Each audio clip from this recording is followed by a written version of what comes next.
Bienvenue dans un nouvel épisode de Binaire Brogdate, le podcast qui, ce coup-ci, là, encore une fois, va encore parler de sujets qui sont clivants. On reçoit aujourd'hui Xavier, qui s'est porté volontaire pour participer à l'épisode. Salut Xavier, salut Anthony. Salut Xavier, salut Joey. Bonjour Anthony, bonjour Joey.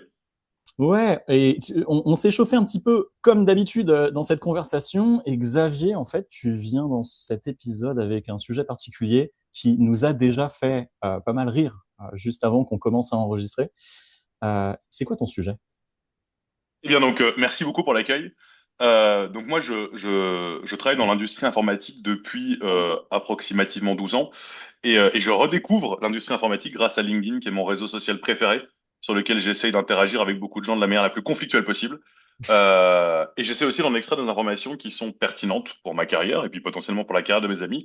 Et je me suis rendu compte qu'il y avait euh, un attachement tout particulier à la terminologie et notamment à la terminologie qu'on attribue à des gens. Donc, on parle de junior, de senior. Et donc, moi, ma première idée derrière ça, c'était que ben, la qualité de senior est une qualité qui indique juste qu'on a survécu longtemps. Et j'ai l'impression qu'il y a que les années qui passent qui sont un critère déterminant pour faire la distinction entre un junior et un senior. Et puis après, quand je creuse un petit peu, les gens me disent non, mais t'as absolument rien compris. Être senior, c'est un mindset, il y a de l'outillage. Et donc là, on tombe dans une deuxième partie qui a le mérite d'être très intéressant, mais que je trouve aussi sujette à beaucoup de conflits, qui sont le career path de l'ingénieur classique qui utilise un langage de programmation orienté-objet scandinave avec les design patterns et toutes ces choses qui, pour moi, sont globalement des règles au doigt mouillé et parfois des fumisteries. Et donc, c'est pour ça que je suis très heureux d'être présent avec vous pour parler de ça. Je suis Eh content qu'on ben, aborde, je suis content qu'on aborde ces sujets-là parce que moi aussi, LinkedIn, c'est mon réseau social préféré. Je sais que mes amis se foutent de ma gueule pour ça, mais je comprends exactement ce que tu veux dire par cette. Il y a une sorte d'atmosphère qui est parfois un petit peu toute pourrie, qu'il faut prendre à second degré, qu'il faut prendre en fait avec le bouclier levé parfois et avec en fait l'œil fin pour déterminer en fait où est la valeur, où est-ce qu'elle n'est pas. Aller essayer de déterminer qu'est-ce qui est absolu, qu'est-ce qui ne l'est pas, où se trouve la nuance. Euh, Bon, déjà, c'est marrant parce que je pense que dans ce podcast, il y a des choses qu'on doit remettre à plat dans cet épisode.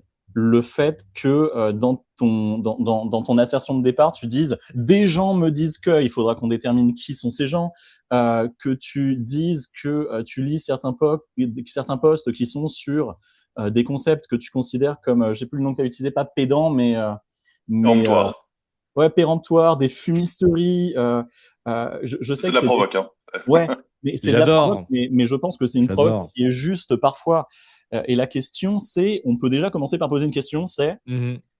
est-ce que c'est pas l'effet réseau social, peu importe le réseau social, qui fait accentuer le discours, peu importe le discours? C'est extrêmement pertinent ce que tu dis parce que, écoute, je suis arrivé sur LinkedIn à l'époque où LinkedIn commençait à devenir le réseau sur lequel il fallait être. J'ai un petit peu assisté à l'Instagramisation de LinkedIn. C'est-à-dire qu'au moment où je suis arrivé sur LinkedIn, à peu près en 2018-2019, c'était essentiellement du cher réseau. C'était, on allait sur LinkedIn pour faire des annonces, pour envoyer des CV aux personnes qui recrutaient, etc., etc. Et à peu près en 2020-2021, il a commencé à y avoir des influenceurs sur LinkedIn qui ont commencé un peu à renverser le game et à faire de LinkedIn une plateforme d'influence, ce qui n'était pas vraiment le cas avant. Et donc, du coup, cette plateforme d'influence, elle a quand même une particularité, c'est que c'est une plateforme dans laquelle on va influencer dans le but de faire du business. On influence parce qu'on veut avoir des clients, parce qu'on veut recruter des personnes, etc. Mais essentiellement parce qu'on veut avoir des clients. Et donc, du coup, il y a un enjeu à paraître la meilleure personne sur un certain secteur, sur un certain domaine, parce que c'est comme ça que l'on fait sa crédibilité et que l'on arrive à aller piquer des clients à la concurrence, tout simplement. Donc du coup, moi, je le constate aussi, et je trouve que c'est un petit peu pénible, donc j'essaye de ne pas trop m'y adonner personnellement. Je sens qu'il y a systématiquement un peu un besoin de bomber le torse et de dire c'est moi qui connais le sujet, c'est moi le meilleur, c'est moi le plus fort, et regardez, je vous le prouve parce que je me moque des autres et et j'en profite pour rabaisser entre guillemets les autres. Je dis pas que ça se passe tout le temps comme ça, mais il y a souvent, je sens que la plupart des influenceurs sur LinkedIn, tout secteur confondu, je ne parle pas uniquement de la tech, hein, ont trop souvent besoin de montrer que ce sont eux les meilleurs, ce sont eux les plus forts. Et il y a pas mal de techniques pour le faire. Et effectivement, l'une des techniques, ça rejoint un peu ce que tu disais tout à l'heure, Xavier, c'est avoir un certain vocabulaire enrichi, de montrer que l'on a une certaine maîtrise de certains sujets, d'être dans le conflit, d'être dans le d'être systématiquement en train de remettre les autres en question, de leur dire non, c'est pas vrai, de chipoter, etc. Tout ça, en fait, comme tu le dis, je fais à peu près le même constat que toi, ça fait partie un petit peu euh, du théâtre qu'est LinkedIn. Je rajoute sur la conversation un autre truc qui est, moi, mon ressenti de LinkedIn. En fait, quand moi, je me suis lancé sur LinkedIn, j'avais la volonté d'apprendre déjà comment ça fonctionnait et j'avais quelques petites limites à ma communication sur LinkedIn. C'est-à-dire que je remarquais qu'avec très peu de mots, j'étais pas capable d'exprimer toute la nuance que je voulais exprimer. Mm. Le fait que ce soit écrit, ça rendait aussi cette nuance un petit peu difficile, c'est-à-dire que les mots sont difficiles à poser. Il faudrait Mm. un article de 2 pages pour essayer d'exprimer la nuance que je voulais exprimer. Et du Mm. coup, bah, arrive le moment où tu te dis, je fais de mon mieux, mais je vais pas mettre des disclaimers à chacun de mes posts. Et tu en viens à faire de l'exact absolu. On fera même la distinction entre ce que les gens vont faire sur LinkedIn et les gens, ce qu'ils vont faire quand tu leur parles en live, où en live, on est capable de mettre du comportement non verbal, du corporel, de la nuance, donner des exemples, donner plein d'exemples, donner plein de cas, de mettre aussi pas mal de disclaimers à l'oral. Et cette distinction, elle est importante. Dans la vraie vie, quand tu parles aux gens, la nuance existe. Tous les gens les plus absolus que je vois sur LinkedIn, Anthony étant lui-même pas mal absolu sur LinkedIn, en fait, ce sont en réalité des stratégies. Ces stratégies, elles ouvrent la conversation. Et une fois que la conversation est ouverte, on est capable de donner de la nuance. Quand j'ai démarré sur LinkedIn, j'avais peur de parler aux gens parce que je me suis dit, putain, la vache, ils sont durs. Je vois les posts d'Anthony, je vois les posts d'autres, on n'a pas besoin de les citer, et je me dis, putain, mais ils ont l'air vachement durs, en fait. Ils répondent vraiment très assertifs, et quand tu leur parles dans la vraie vie, c'est des crèmes. C'est des gens qui sont capables de dire, bah, bien sûr que c'est nuancé, enfin, on est des ingénieurs, on fait pas les choses par dogme, etc., etc. Par contre, si on admet qu'en effet, il y a vendre, mais aussi faire de la pédagogie sur LinkedIn, bah, la pédagogie ne peut pas être faite de manière nuancée. Avant d'être nuancé, quand tu expliques quelque chose à quelqu'un, non, tu mets tes chaussures pour sortir. Bah oui, mais il y a le feu chez moi. Non, tu mets tes chaussures pour sortir. Oui, évidemment, il y a le feu chez toi, tu ne mets pas tes chaussures, tu cours et tu t'enfuis. Bon argument, Ne ouais. mange pas les petites boules rouges dans les arbres. C'est l'exemple que je prends souvent. Ne mange pas les petites boules rouges, mais les framboises et les fraises, c'est des petites boules rouges dans des arbres. Il existe toujours une nuance, mais on l'exprime pas parce que la nuance fait mal. Le moment où tu veux que la personne en face de toi, que tu accompagnes, vise le 100, tu dois target le 120 pour que la personne elle tombe vers le 100. Si tu target le 100, elle va tomber à 80 et tu n'auras pas ce que tu veux. Je vois. Et tu vois, il y a le sujet initial, parce qu'on a un peu dérivé sur le fonctionnement de LinkedIn. Le sujet initial que tu as posé, c'était un exemple, mais je pense que c'était quand même le sujet que tu voulais aborder en premier. C'était junior versus Tout à senior. fait. Ça Ok. fait 10 ans que je pose la question. Ça fait 10 ans que je suis insatisfait des réponses. Pareil. Alors justement, est-ce que tu as est-ce que pour toi le sujet est juste à complètement mettre sous le tapis, ou est-ce que tu as ton idée à toi de ce qui différencie quelqu'un que tu qualifierais de junior de quelqu'un que tu qualifierais de senior? Alors, moi, j'ai des intuitions, mais Mhm. qui sont en fait pas du tout absolues. Donc, pour moi, le titre Senior Software Engineer, il est local à une entreprise, voire à un projet. Et c'est un peu comme le titre CTO, hein. Moi, je vois sur LinkedIn beaucoup de gens qui disent, bah, moi, je suis un CTO. Mhm. Euh, Pas spécialement en étant attaché à une boîte. Je suis un CTO freelance. Et ça, pour moi, ça n'a aucun sens. Parce que de la direction technique, c'est une conséquence, c'est pas un ensemble de compétences. Et alors, au plus on peut avoir de l'expérience et être capable de faire ce genre de choses, pour moi, c'est local. Et c'est un peu pareil pour Senior Software Engineer. Donc, pour moi, junior, c'est l'appel. Enfin, déjà, je trouve que dans les grilles de salaire, il faudrait jamais avoir le terme junior. Mhm. Mais donc c'est le career path qui va définir le niveau de seniorité. Parce que sinon, ben, le seul argument objectif qu'on a, c'est l'ancienneté, et on a une approximation. On considère que 10 ans de développement, eh ben, ça nous permet de passer de senior. Mais la personne qui pendant, je vais prendre un exemple volontairement grossier, mais la personne qui pendant 10 ans a fait du Symfony et passe sur une stack écrite en Elixir et en Phoenix, ben, il aura sûrement des idiomes et des manières de concevoir des applications qui seront efficaces, et son expérience n'est certainement pas achetée. mais il est fort à parier qu'il soit beaucoup moins fort que la personne qui ne travaille que Ouais, c'est depuis ça. 2 ans, mais depuis 2 ans turbine uniquement avec un framework. Alors j'ai volontairement choisi deux approches très différentes parce que le paradigme de Phoenix est un peu différent de celui de Symfony, par exemple. Et donc pour moi, en fait, c'est pour ça que je suis toujours surpris de cette appellation. Il y a beaucoup de gens spécifiquement qui utilisent cette terminologie. Donc quand on dit l'IA va remplacer les juniors, pour moi l'IA va tous nous remplacer malheureusement. Et j'ai du mal à justement faire cette distinction. Donc c'est ça. Moi, mon intuition, c'est que c'est local à un projet ou en tout cas à une entreprise et que généralement ça demande des compétences sociales plus que des compétences techniques, une capacité à exprimer et à être visible et qu'en fait, d'un projet à l'autre, on peut redevenir junior ou en tout cas, on peut perdre son niveau de seniorité et son confort d'utilisation. Ce qui fait que pour moi, ça ne veut pas dire grand-chose. Eh ben, écoute, je suis plutôt d'accord avec ton analyse. Euh, Déjà, j'aimerais différencier ce que l'on entend par junior senior sur LinkedIn et ce que la plupart des entreprises entendent par junior senior. C'est-à-dire que effectivement, comme tu l'as fait très correctement remarquer, dans la plupart des entreprises, tu es junior ou senior selon le temps que tu as passé dans la boîte, selon à quel point tu es familier. Et je n'ai même pas forcément envie de dire avec le code base en lui-même, parce que tu peux toujours être un senior qui est sur une partie du code base, mais on va dire à quel point tu es familier avec la façon dont l'entreprise fonctionne. C'est vraiment, à minima, ça va être ça. Et dans ce contexte-là, effectivement, tu peux avoir des seniors qui sont là depuis 10 ans, 15 ans, 20 ans, qui sont experts.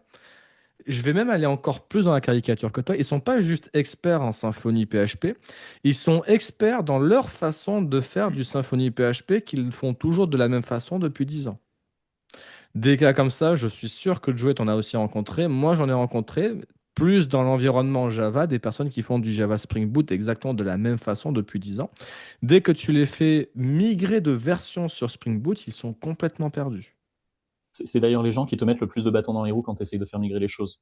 C'est Peu ça. importe si c'est organisationnel ou technologique ou quoi que ce soit. Moi, je suis d'accord avec tout ce qu'a dit Xavier, hormis pour l'IA, parce que le temps qui passe est en train de me montrer que ça ne va pas me remplacer. Bon, mais ouais, mais moi, enfin les autres, je sais pas. Mais en fait, il y a aussi ce fait, tu vois, tu dis, je sais pas ce que c'est un junior, je sais pas ce que c'est un senior, bah, je sais pas ce que c'est qu'un développeur non plus. Si on admet en fait que chacun d'entre nous c'est un vecteur particulier avec des tonnes de dimensions dedans, bah ouais, ce qu'on appelle senior à droite, c'est pas ce qu'on appelle senior à gauche.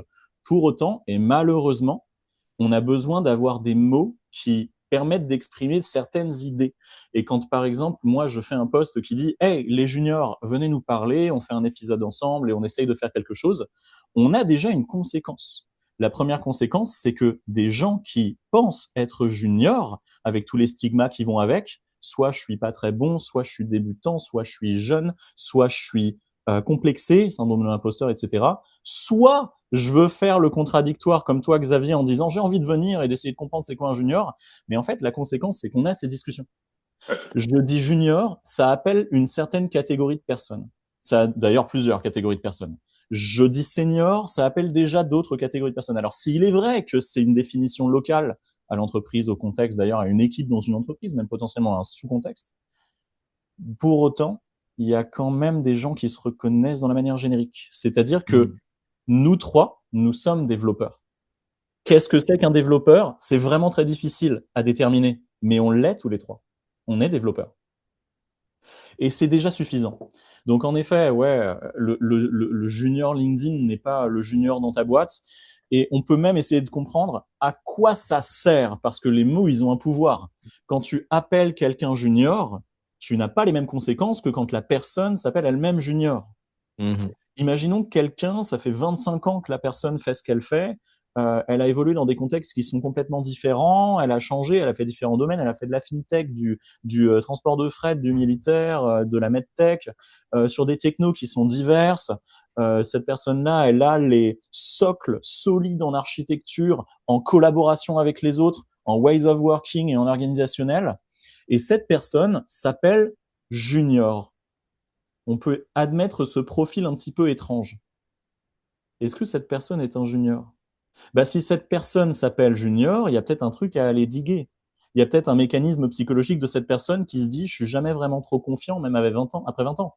À l'inverse, si moi, cette personne ne s'est pas définie comme junior, mais que je l'appelle junior, ça a d'autres effets. Déjà, premièrement, la discréditer. j'ai discrédité en fait la personne en face de moi. Pourquoi je fais ça? Bah, il y a 1000 raisons qui pourraient faire en sorte qu'un manager fasse ça. Soit parce que oui, il a pas beaucoup d'argent, il essaye de cadrer sur le salaire, ou il a pas les reins solides et du coup il veut pouvoir contrôler cette personne. Alors il lui met un label qui permet de contrôler cette personne.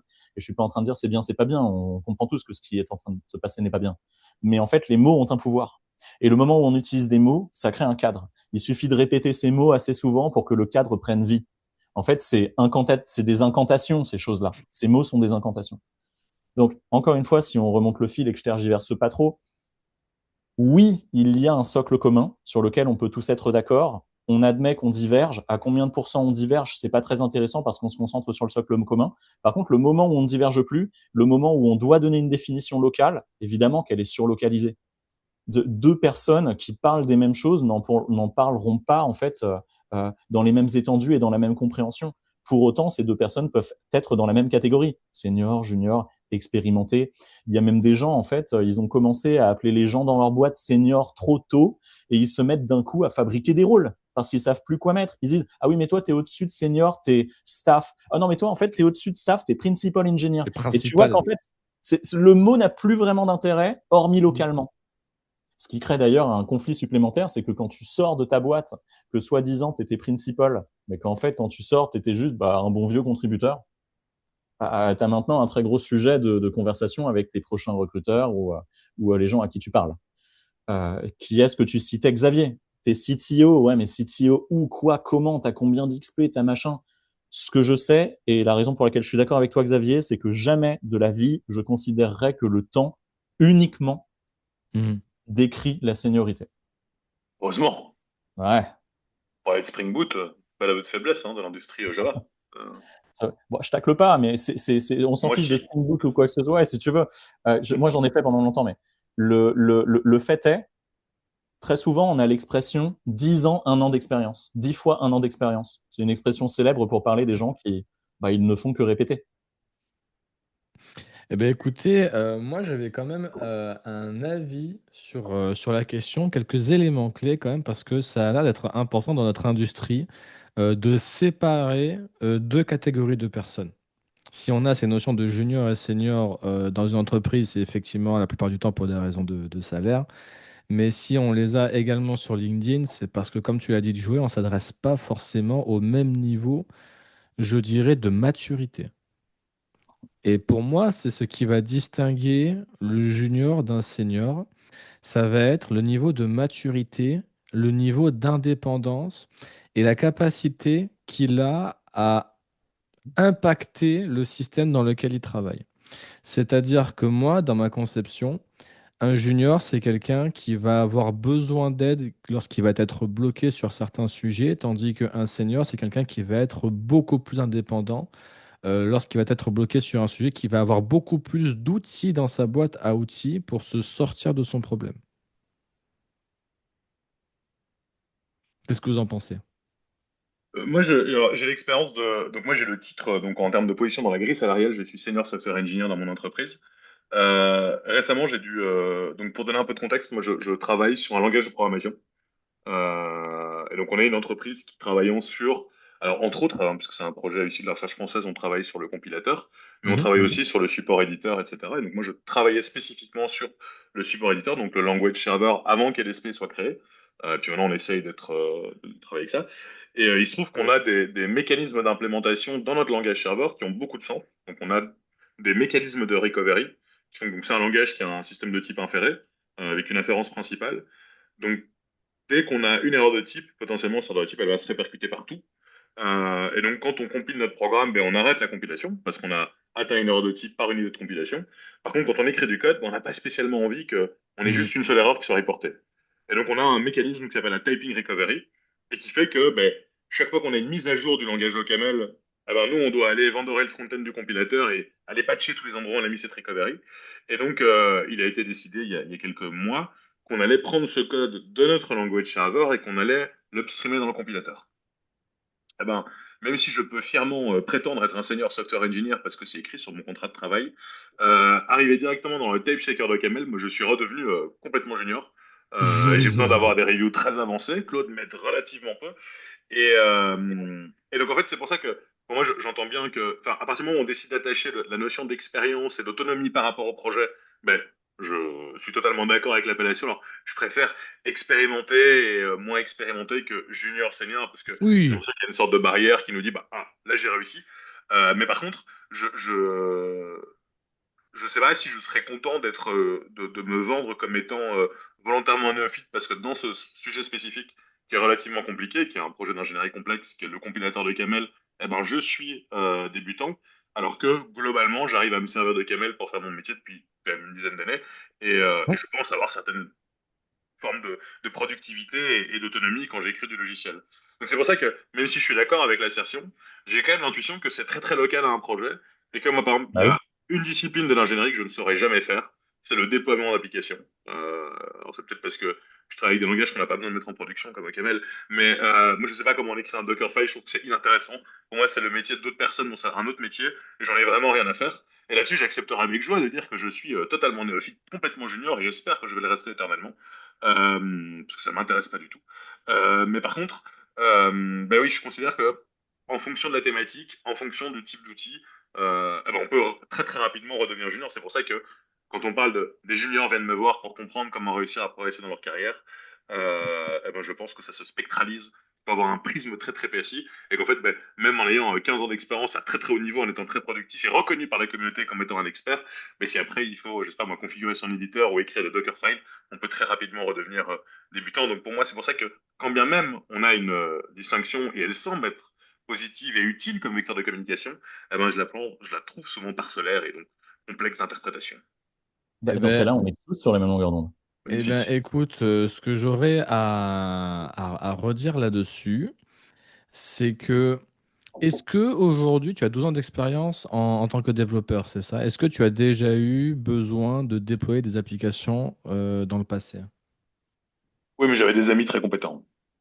Est-ce que tu penses qu'aujourd'hui, ce serait compliqué pour toi de te mettre, de te lancer dans la création d'un Dockerfile parce que tu es dans une boîte et c'est personne d'autre qui peut le faire, c'est toi qui dois le faire? Ah oui, démissionne.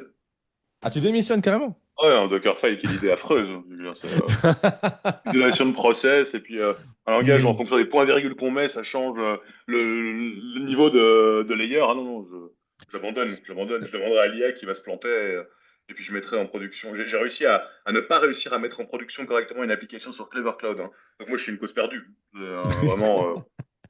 Tu vois, là où je voulais en venir, c'est que je vais prendre mon exemple à moi. Il y a une plateforme de cloud sur laquelle je n'avais jamais expérimenté grand-chose. C'était GCP. Et il a fallu que je balance une application sur GCP, mais ça fait maintenant à peu près comme toi euh, une bonne quinzaine d'années que je suis dans l'informatique. J'ai touché à énormément de choses, à énormément de sujets. J'ai déjà fait des déploiements à l'ancienne sur des VPS, sur Ubuntu. Donc j'ai déjà fait de l'Ansible, voire directement du SSH avec des pools sur GitHub, des Docker Compose, etc. Donc j'ai fait pas mal de choses. Et devoir déployer une application sur GCP, ça a été emmerdant. Ça m'a pris 2 jours pour vraiment bien être à l'aise avec le sujet, mais ça m'a pris 2 jours. Tandis qu'un développeur fraîchement sorti d'école, par exemple, qui aurait 6 mois, 1 an, 2 ans d'expérience en alternance, ou qui aurait 2, 3 ans déjà d'expérience professionnelle, ça lui aurait potentiellement pris beaucoup plus de temps parce que ça aurait été sa première fois. Ça aurait été la première fois qu'il est confronté au concept de déploiement, qu'il est confronté à Docker, qu'il est confronté à une plateforme de cloud, etc. Et je pense que ça joue sur ce qui différencie également un junior et un senior. C'est que si aujourd'hui je devais me lancer sur un sujet que je maîtrise absolument pas, par exemple l'observabilité, ou si je devais me lancer euh, à créer un langage de programmation. Bon, j'ai déjà pas mal d'expérience là-dessus, mais à faire quelque chose qui soit production grade, je pourrais m'en sortir. À un moment donné, je serais capable de sortir un résultat. Et le temps que ça va me prendre de sortir ce résultat va être beaucoup plus court que ce qu'il prendrait à un développeur qui a moins d'expérience. Parce que justement, avec le fait que j'ai touché à beaucoup de sujets, à beaucoup de secteurs, etc., je m'y connais en networking, je m'y connais en infrastructure, je m'y connais en programmation, je m'y connais pardon, en théorie des langages, je m'y connais en compilateur. J'ai accumulé en fait pas mal de savoir un petit peu à droite à gauche, même si je n'ai pas forcément une expertise en infrastructure ou en networking. Je comprends assez bien le fonctionnement général des réseaux et d'un système d'exploitation pour pouvoir aller chercher et pour pouvoir produire quelque chose. Et pour pouvoir me débrouiller, je dirais relativement seul. Bon, maintenant, avant, j'utilisais beaucoup les forums et Stack Overflow. Maintenant, nous avons ChatGPT. Ça nous aide énormément pour faire ce genre de recherche, pour justement comprendre, pour savoir, pour poser des questions et pour avoir des réponses qui sont beaucoup plus hands-on que si tu allais taper ta propre question sur Google. Et je pense que justement, un des points qui différencie un senior d'un junior, c'est la vitesse à laquelle il va pouvoir répondre à une problématique sur laquelle il n'est pas expert, parce que justement, son expérience va le rendre plus confiant, va lui donner plus de capacité à aller vite et à aller bien qu'un junior. Je ne sais pas si C'est pas du tout. vous me suivez. Pas du tout d'accord. Alors, je suis entièrement. J'imagine que tout ce que tu dis est totalement vrai, mais pour moi, c'est juste, ok, tu es talentueux, bravo. Mais par contre, c'est pas du tout lié à un niveau d'expérience. Il y a des gens qui ont beaucoup d'expérience. Et je me souviens que j'ai vu il y a quelques années une conférence où des gens comparaient l'architecture hexagonale et functional core impératif shell. Et moi, je trouvais que c'était une super présentation disant ça va être trop cool. Et vous nous expliquez qu'en fait, c'est la même chose. Et c'est trop bien. C'est juste un modèle terminologique différent qui est issu d'origines différentes. Et puis à la fin, ils comparent dans quel cas on utilise l'un et on utilise l'autre. Et là, je me suis dit, oh là, c'est vraiment un monde fatigant. Eh ben, c'est des gens qui avaient 20 ans d'expérience. Et donc, en fait, au final, c'est l'expérience. Quand même, on a des gens qui ont fait de manière diversifiée plein de choses. Enfin, je pense que des gens qui ont mal fait des choses pendant des années Oui, on est d'accord. bah, le feront globalement mal. Et c'est de l'expérience aussi. La On mauvaise est expérience, d'accord. ça reste de l'expérience. Et je trouve que ça se voit notamment dans l'industrie informatique. Là, je suis un peu aigri, hein, mais je, je me rends compte on a eu des adoptions qui sont extrêmement lentes de choses qu'on considérait comme, enfin, qui étaient observables comme étant factuellement bonnes. Je pense à l'application de langage statiquement typé en règle générale. Il y a certaines légendes urbaines qui vont nous dire qu'il y a des cas de figure dans lesquels c'est mieux d'avoir un langage dynamiquement typé, c'est faux, et personne n'est capable de les donner en règle générale. Les gens vont dire, ah, mais tu sais que Xavier à la fin c'est que des nombres, hein. Oui, ok, merci. C'est vraiment un argument nul. Les gens reprennent les arguments du créateur de Clojure pour faire preuve d'énormément de mauvaise foi en disant, oui, mais quand on déserialise du JSON, c'est embêtant de devoir écrire le déserialiseur, donc on va le maintenir à l'exécution et faire des validations à l'exécution. Donc le typage statique, ça a mis énormément de temps à être considéré comme une approche idiomatique de la programmation. Et on a quand même une preuve que c'était la vérité, c'est que littéralement TypeScript est devenu le substitut à JavaScript. Et je pense que quelqu'un qui construit un langage moderne, mais s'il décide de faire un langage dynamiquement typé, ben, ce sera un langage de script qui ne servira à rien, Si à part peut-être. seulement, si J'aimerais seulement, si seulement c'était vrai. Vas-y, excuse-moi, Joël. j'aimerais réagir à ce que tu viens de dire, Xavier, parce que, bon, déjà, je vais détendre avec une blague. Un ingénieur qui est pas aigri, tu ne peux pas lui faire confiance. Bon. Voilà. Moi, ma question pour toi, c'est quel est ton point? Parce que j'entends, oui, moi, si on me demande d'apprendre du Docker, c'est mort, je démissionne. Ça soulève déjà des questions. Tu dis, il y a des choses qui sont factuellement, scientifiquement prouvables et observables. On ne les accepte pas dans notre monde. Il y a beaucoup de on, il y a beaucoup de choses. Mais en fait, c'est multifacette, tout ça. Il y a une équation avec beaucoup de facteurs dedans. Euh, Quel est ton point exact? Ah, bah mon point, c'est qu'on s'est servi de l'expérience comme étant une sorte de chose un petit peu brumeuse qu'on pouvait invoquer à tout va pour imposer un modèle technologique qui est laborieux, qui est difficile à déployer, qui est difficile à observer, qui est difficile à prouver et qui est difficile à enseigner. Et pour après créer tout un socle terminologique de pratique qui sont généralement l'aveu de technologies qui sont mal pensées à l'origine. Qui est difficile à prouver. Par prouver, tu entends probabilité mathématique?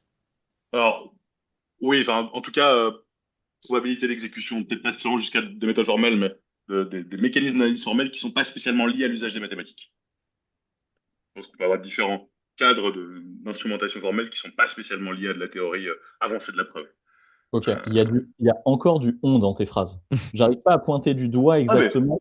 Ouais. Je le sens. Il y a toute une communauté de programmeurs qui, justement, est très attachée à l'idée de pouvoir programmer de la façon la plus prouvable possible, de pouvoir procéder à une analyse statique d'un programme et que cela suffise à faire état de la qualité du programme. Est-ce que je me trompe, Xavier? Tu me dis.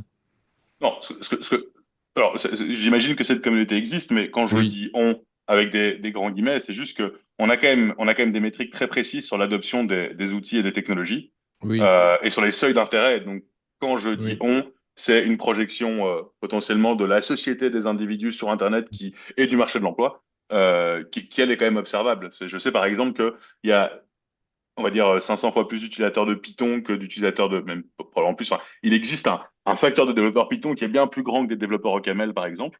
Euh, J'ai l'impression que tu sous-entends que c'est la conséquence d'un choix individuel. En fait, c'est la raison pour laquelle je fais du JavaScript, c'est pas parce que je suis grand fan de JavaScript. Enfin, ce serait trop facile à dire. Tu vois, si on en vient à donner cet exemple-là, c'est multifacteur ce truc. Par exemple, il y a un founder qui a une lubie. Un jour, il se lève, il dit, je vais monter ma boîte.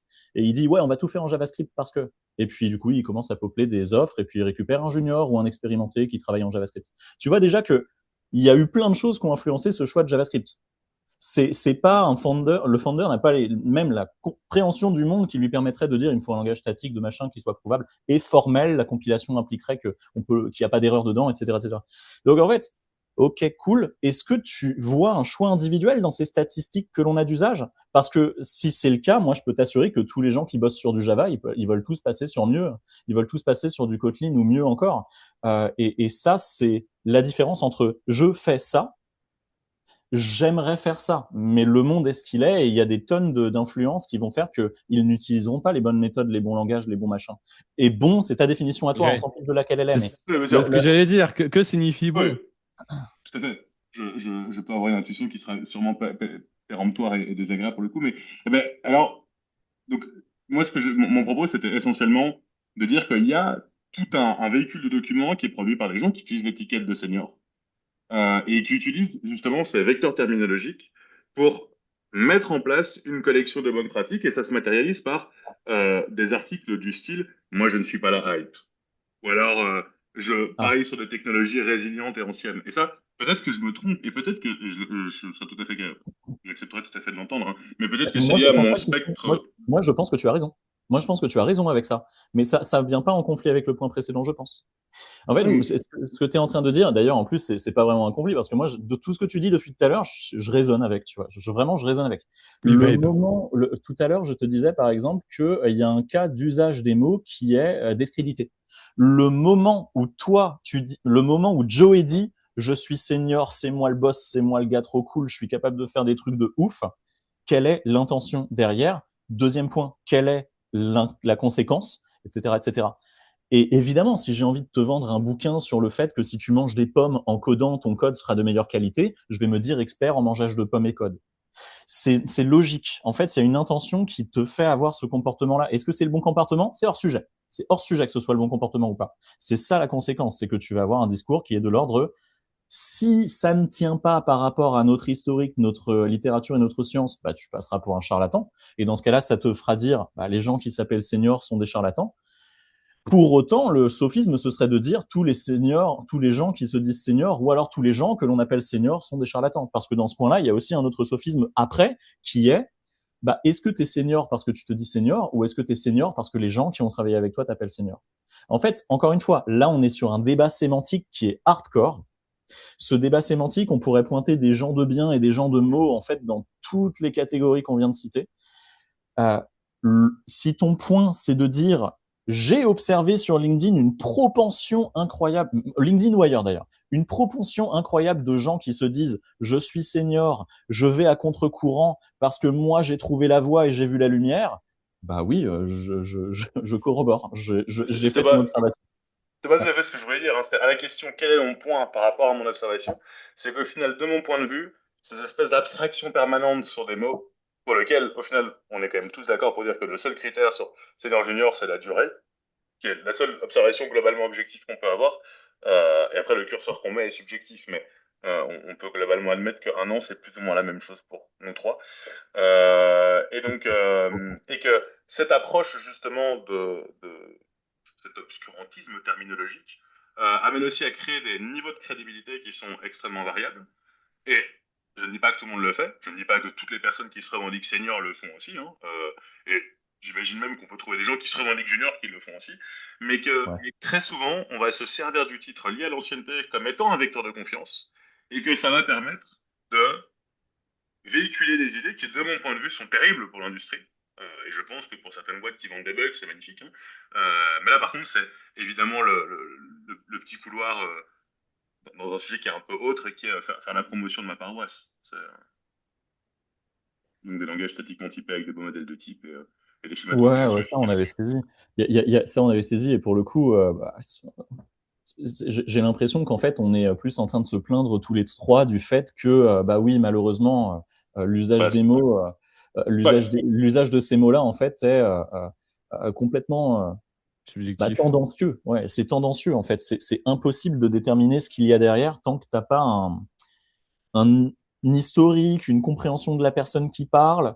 Il y a aussi, il y a aussi le phénomène de, en fait, déjà, on peut être d'accord sur quelque chose tous les trois. Encore un point sur lequel on oui, sera d'accord, c'est souvent d'accord. systématiquement les juniors qui vont douiller. Systématiquement, les juniors, ils vont s'en prendre plein la gueule de tout ce qui est dit. C'est-à-dire qu'ils sont discrédités à être appelés juniors, alors que des fois, il y en a qui ont pas mal de potentiel dans ce qu'ils font. Il faudrait qu'on les accompagne. Ils parlent à des gens qui disent, non, mais tu sais, moi, j'ai de la bouteille, ça fait 20 ans que je fais ça, je suis senior, tu devrais pas faire ça comme ça, mach. Et en fait, ils tombent face à des gens qui ont plus de confiance en eux que de compétences. Pour les bienveillants, pour les malveillants, littéralement, ils disent juste ce qui permettra de contrôler la personne en face et je te vends des formations et des machins et des trucs et des choses. La réalité du terrain, c'est qu'on l'observe beaucoup, mais les gens parlent. Les gens se connaissent. Et le moment où, en fait, tu as affaire à quelqu'un qui est complètement à côté de la plaque, ça commence à se sentir très vite. J'ai souvent dit quelque chose et je vais pas dire que c'est vrai, mais c'est un ressenti que j'ai lorsque je parle à quelqu'un en entretien, par exemple, quand je veux des freelances ou embaucher des gens, j'arrive la plupart du temps, en 20 minutes, à griller si la personne en face de moi est complètement à côté de la plaque. C'est déjà qu'il existe un truc dans la capacité d'exprimer les choses. Et je ne parle pas de l'oratoire, parce que j'ai affaire à des gens, des fois, plutôt timides, mais ce qu'ils me racontent est valide. Ils mettent du temps à le sortir, la forme n'est pas la bonne, mais en fait, ces gens sont valides. Ils peuvent être juniors, mot galvaudé, on admettra qu'on voit que, comme tu dis, c'est entre 1 et 2 ans, avec peu de diversité d'usage, avec peu de compréhension de la littérature existante, etc., etc. Bon, bah, quand tu as affaire pendant 20 minutes à cette personne, moi, j'arrive à détecter si déjà la personne essaye de me foutre en l'air ou essaye de me pipoter. Et c'est bien qu'il y a quelque chose. Pour autant, quand tu es sur LinkedIn et que tu lis un post de quelqu'un qui est clivant, on en a des fois, on en voit passer, c'est du grand n'importe quoi. Moi, je me faisais un jeu dans le passé de venir dire, mais qu'est-ce que ça veut dire ce mot? Qu'est-ce que ça veut dire ça? Et ça joue dans ton sens, tu vois. C'est ce que tu disais au tout début, avant même que l'on enregistre. C'est entre guillemets rechercher le petit conflit ou l'engagement, c'est-à-dire que tu arrives dans la conversation et ça va se chahuter. Tu sais très bien que ça va. Et quelque part, quelle autre ligne de défense avons-nous que de faire ça? Non, je suis d'accord avec toi. Et c'est un peu ce que ça m'inspirait lorsque tout à l'heure tu parlais justement de l'expert senior qui venait pointer la soi-disant différence entre l'architecture hexagonale et functional core metal shell. Euh, ça, il faut distinguer une fois de plus, comme l'a dit Joey, quelle est l'intention derrière. Tu vois, si tu arrives, tu te pointes, tu dis il y a deux patterns, ils sont différents sur tel point de détail, etc. Tu montres que tu es un expert plus plus parce que vraiment tu as la maîtrise parfaite de ces deux concepts. Tu arrives même à voir ce que les autres ne voient pas. Tu vois? Et ça, c'est quelque chose que je vois beaucoup sur LinkedIn, le coup de je vois ce que les autres ne voient pas, regardez le petit détail, etc. Et effectivement, moi, je pense qu'à un moment donné, tu dois avoir au moins deux lectures. La première lecture de vulgarisateur qui dit oui, concrètement, c'est la même chose. Et la deuxième lecture, dans le détail, si tu as envie de faire un travail historique, de comprendre ce qui s'est passé, etc., tu peux aller un petit peu dans le détail. Et ça, c'est quelque chose que j'entends parfaitement. Mais effectivement, il faut toujours lier ce que disent les gens à l'intention qu'il y a derrière. Et derrière, une personne qui est là, qui est senior et qui dit je suis senior, je connais ça, regardez, c'est différent, c'est pas la même chose, etc. Il y a de grandes chances qu'il y ait une intention derrière, une velléité à aller obtenir un certain résultat. Et effectivement, dans énormément de cas, ce sera au détriment de l'idée qu'on se fait d'un senior. Et à la fin, bah, de toute façon, Ce qui va primer, c'est le gain que vont tirer les personnes individuellement sur toute la communauté. Parce qu'on va se dire, puisque tout le monde fait ça, pourquoi est-ce que moi, je serais celui qui romprait le maillon, qui romprait le circuit. Voilà. Donc, Vas-y. un senior, c'est quelqu'un qui potentiellement peut être de bonne foi ou de mauvaise foi, mais comme on n'a pas l'intégralité de l'intention, c'est OK. Et tout ça, c'est de la faute de la communication complexe sur LinkedIn. Ça me va totalement comme conclusion, ceci dit, hein. C'est exactement ça, en fait. On peut même faire encore plus abstrait et plus chelou et plus réaliste. LinkedIn n'est que le reflet de l'humanité. En tout cas, C'est de un cette théâtre. humanité-là. De cette humanité-là. C'est un théâtre avec le sous-langage, avec les éléments, avec le machin. Et tout comme quand tu te pointes sur un marché et que le mec essaye de te refiler je sais pas, des poulets à 50 balles en te disant YOLO, Tilala, t'inquiète, moi je les ai élevés, je leur ai fait des câlins et des massages. Bah, sur LinkedIn, tu as des gars qui essayent de te refiler leur poulet à eux. Et c'est comme ça. Et quelque part, et là où, en fait, moi, avant même qu'on enregistre ce podcast, moi, j'ai beaucoup aimé ce que tu disais, c'est que, bah, moi, je vais sur LinkedIn comme je vais à un spectacle de roasting, tu sais, quand les gens se font vanner. Le C'est-à-dire rap que tu sais battle. que tu vas arriver, et quand tu vas à un rap battle ou quand tu vas à un roasting, en fait, quand quelqu'un te dit, ouais, t'as vu le mec, et tu t'es sapé chez qui, machin, tu le prends pas pour toi. En fait, tu sais que t'es dans du roasting. Ben, moi, quand je vais sur LinkedIn, je me considère dans ce contexte-là, et il y a rien qui heurte. Je regarde ça tel un petit jeu marrant. C'est un théâtre. C'est de l'humanité pure, c'est-à-dire pas mal de bordel, pas mal de trucs très cool. On pourra admettre aussi que LinkedIn est la raison pour laquelle ce podcast s'est lancé. C'est d'ailleurs la raison pour laquelle Anthony, Joey et Xavier se retrouvent dans un call et passent un bon moment. Enfin, qu'est-ce que tu veux de plus, quoi? Non, c'est magnifique. Je suis Ouais. vraiment désolé d'avoir dû être si limité en temps, mais en tout cas, c'était vraiment un plaisir. J'ai beaucoup apprécié cette conversation. Si un jour vous voulez que je vous fasse la propagande de Kamel comme étant le langage mainstream le plus pragmatique au monde, eh ben, ce sera avec joie. J'ai fait du Objectif Camel dans le passé. Voilà, c'est magnifique, hein, quel beau langage. Ah, Et j'ai hâte du jour où dans ce podcast, on va opposer des gourous de l'AFP avec des gourous de l'AOO ou alors des gourous du vibe coding avec des gourous de... Tu vois ce que je veux dire? Et Kamel, c'est orienté objet, mais aussi orienté aspect et ouais, ouais, fonctionnel, hein. C'est ouais. multi-paradigme, hein. On a un J'allais support dire, first-class des aspects. juste avant que Xavier parle, j'allais dire, et en fait, les PO et les fonctionnels, ils se diront que c'est la même chose. Exactement, voilà. Et non, mais T'inquiète. c'est juste, tu vois. Eh ben écoute, Xavier, merci beaucoup de nous avoir proposé ce podcast. Ça a été un Merci à vous. plaisir pour nous. Et on se retrouve, j'imagine, très bientôt. Sur Internet, sur LinkedIn, Sur pour Exactement. LinkedIn. du conflit. Merci beaucoup, passez une très bonne fin de semaine et À plus, Xavier. merci pour votre temps. Merci à toi. Au revoir.